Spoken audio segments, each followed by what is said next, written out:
नमस्कार जैन साथियों, मैं प्रशांत दुबे आप सभी का हार्दिक स्वागत करता हूं आपका अपने ऑनलाइन प्लेटफॉर्म टीचर्स अड्डा 24/7 में।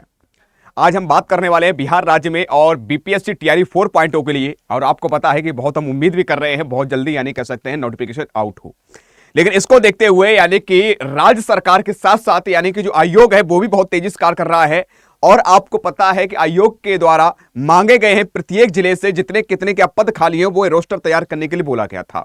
लेकिन कुछ ऐसे जिले थे जिन्होंने यानी कैसे रोस्टर प्रक्रिया बिल्कुल आगे नहीं बढ़ाई, ना ही ये बताया कि कितने क्या पद खाली है।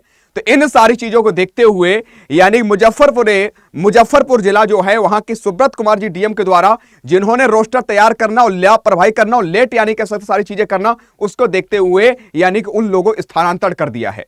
तो सारी प्रक्रिया में चर्चा करने वाला हूं, क्या प्रोसेस है। और मुझे लग रहा है कि अब जो है बीपीएससी टीआरई 4.0 जितनी तेजी से कार्य हो रहा है यानी कहीं ना कहीं आपके लिए बहुत जल्दी खुशखबरी मिलने वाली है। तो साथियों आइएगा स्टार्ट करते हैं। आप देख सकते हो बीपीएससी टीआरई 4.0 के लिए समय नहीं खराब करूं, सीधा आपको बताऊंगा कि डीएम ने टीआरई 4 का शिक्षक नियुक्ति रोस्टर बनाने में देरी की तो करी कार्रवाई। और रोस्टर तैयार करने में या रोस्टर कार्य में लगे कर्मियों का जिले से बाहर होगा स्थानांतरण, यानी ट्रांसफर ही कर दिया गया, उस जिले से दूसरे जिले में यानी भेज दिया गया। ये किसने किया है? डीएम साहब ने किया, डिस्ट्रिक्ट मजिस्ट्रेट ने किया है। तो यहां पर बताना चाहता हूं मुजफ्फरपुर जिले प्रेस के बाद बात करते हैं कि रोस्टर कार्य में लगे जिला शिक्षा कार्यालय के लिपिक और कह सकते हैं जितेंद्र कुमार सहित 1 दर्जन से अधिक, जो वहां के 1 दर्जन यानी कैसे 12 से अधिक लोगों का या कर्मियों का जिला मुख्यालय से बाहर स्थानांतरण होगा।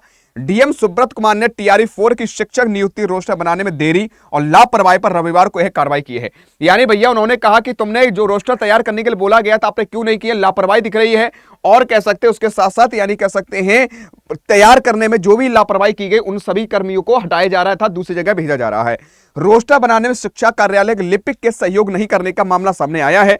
इस वजह से अब तक रोस्टर का अनुमोदन नहीं हो सका और इसी विभाग को देखते हुए इसे विभाग को भी नहीं भेजा जा चुका कि भैया हमें नहीं पता है कितने क्या पद खाली, अब विभाग को नहीं भेजा तो वो कहां से निकालेगा भर्ती।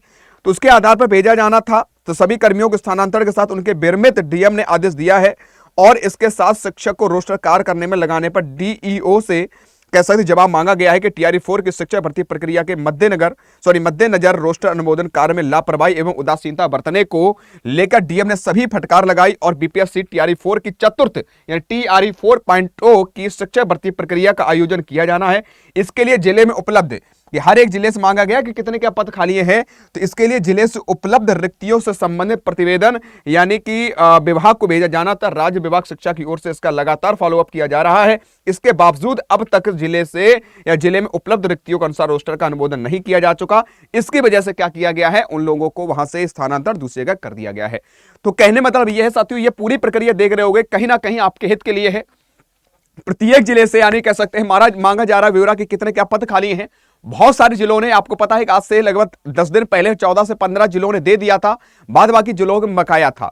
अब जो भी जिला रह गए होंगे उनके लिए प्रक्रिया तेज चल रही है। तो अब ये एक प्रक्रिया उठी है तो मुझे लग रहा है कि अब प्रत्येक जिले में जो भी पद होंगे खाली तुरंत आप कह सकते हैं भेजे जाएंगे। उसके बाद पूरी प्रक्रिया बनेगी, उसके बाद वैकेंसीज आपकी आउट कर दी जाएगी। तो साथियों मैं आप सभी से इतना ही कहूंगा कि अपनी तैयारी अब करना प्रारंभ कर दो। ये हर दिन आए दिन कुछ ना कुछ ये निकल रहा है, तो ये ऐसे ही फर्जी नहीं निकल रहा है, इसके लिए प्रोसेस चल रही है। अगर स्थानांतरण किया जा रहा है, बड़ी एक्टिव बात करते हैं, बड़ी यानी कि प्रक्रिया देखने को मिल रही है, तो कहीं ना कहीं आपके हित के लिए ही ये चीजें आने वाली हैं। तो अपनी तैयारी बरकरार रखो और मैं यही कहूंगा साथियों बढ़िया तरह से तैयारी करो, कॉपी किताबें उठाना प्रारंभ कर दो, पढ़ना प्रारंभ कर दो और जैसे वैकेंसीज आए वैसे एक पद सुनिश्चित करने के लिए और मेहनत करके साथ एक पद सुनिश्चित कर लेना है। ठीक है, तो आज के इतना ही रखूंगा, मिलूंगा नेक्स्ट क्लास में। और साथियों अगर किसी प्रकार दिक्कत आ रही है, कोई भी प्रॉब्लम आ रही तो नीचे दिए गए नंबर पर आप कॉल भी कर सकते हो। सारी समस्याओं का समाधान इस नंबर पर आपको मिल जाएगा। आज के इतना ही। जय हिंद, जय भारत।